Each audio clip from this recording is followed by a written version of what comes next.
Hello guys and welcome back. Today we will take a look at the Jagdpanther G2 from Das Werk's SuperBlitz series, a continuation of the Panther G we looked at previously. Let us first look at the included extras. We begin with a nice and shiny metal barrel. Nothing too uncommon with recent kits, but always nice to have.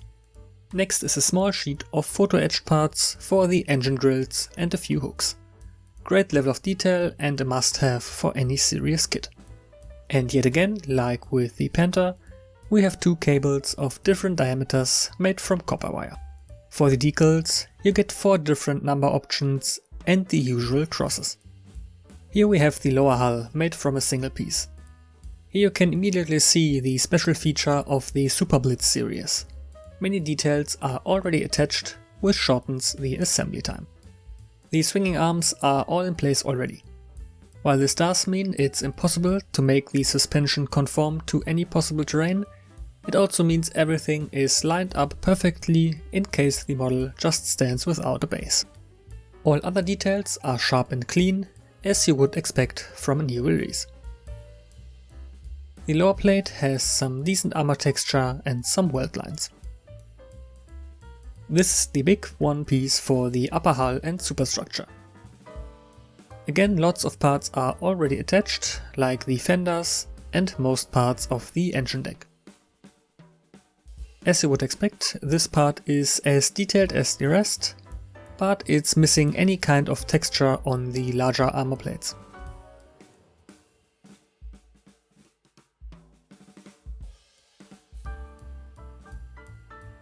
Another thing that differentiates the SuperBlitz kit from regular ones is the way they designed the road wheels.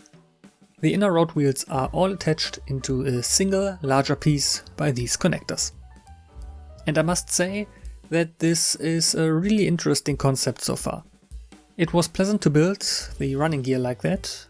Normally the wheels of Panther, Tiger and the like are quite time consuming to build, but with this construction everything was super fast and it still looks great.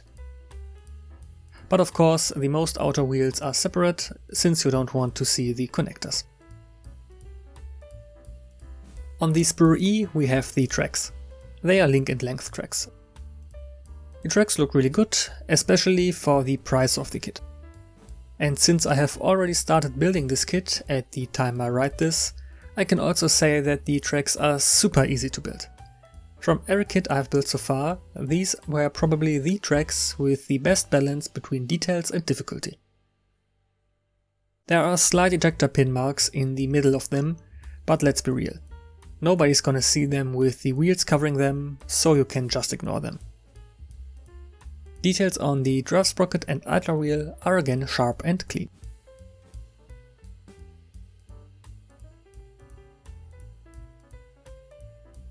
Sprue C features a few larger parts, like the side skirts. These are the same as on the regular Panther kit. They do look nice, especially the realistic overlap, but being made from a singular piece means either all of them or none, unless you want to rebuild your own side skirts. I really appreciate that they used slide molding for the Flammvernichter exhausts, as they have came out really well and have such a unique look. Sprue D is yet again a sprue already seen on the regular Panther. More fine details and tools on here. The storage bins at the back are again made with slide molding, allowing for a single part with all around details. The construction of the spare tracks is again simplified, with each side being made of a single piece. But if you want to not display 3 on each side, I'm sure you can cut them apart. Sprue K has a few Jagdpanther exclusive parts.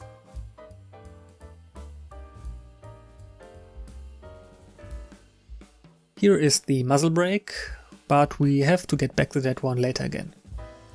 Lots of details, hatches and tools, as well as 2 different storage bins, so you can choose which one you like more. The gun mantlet has a rougher texture, just like the real one. Same goes for the gun mount. Here we also have some really nice and heavy looking bolts to secure it to the hull. You also get the option to show the engine if you want to. Surely it's not the most detailed one, but it does look nice. And here we have a little extra bag with two parts that I assume had to be replaced from the original sprue. It's the muzzle brake and part of the gun. It looks like the runs originally included on the sprue don't have the right holes for the metal barrel. So it's really good that they included the replacement parts already. And that's already it. A Blitz review for a Blitz kit. A little spoiler for my next project, but I am currently building this kit. So far it's a lot of fun and I can highly recommend it to anyone who wants to build a cheap and highly detailed Jagdpanther for just under €30. Have you tried any of the new SuperBlitz series? Let me know in the comments. Thank you all for watching and see you next time.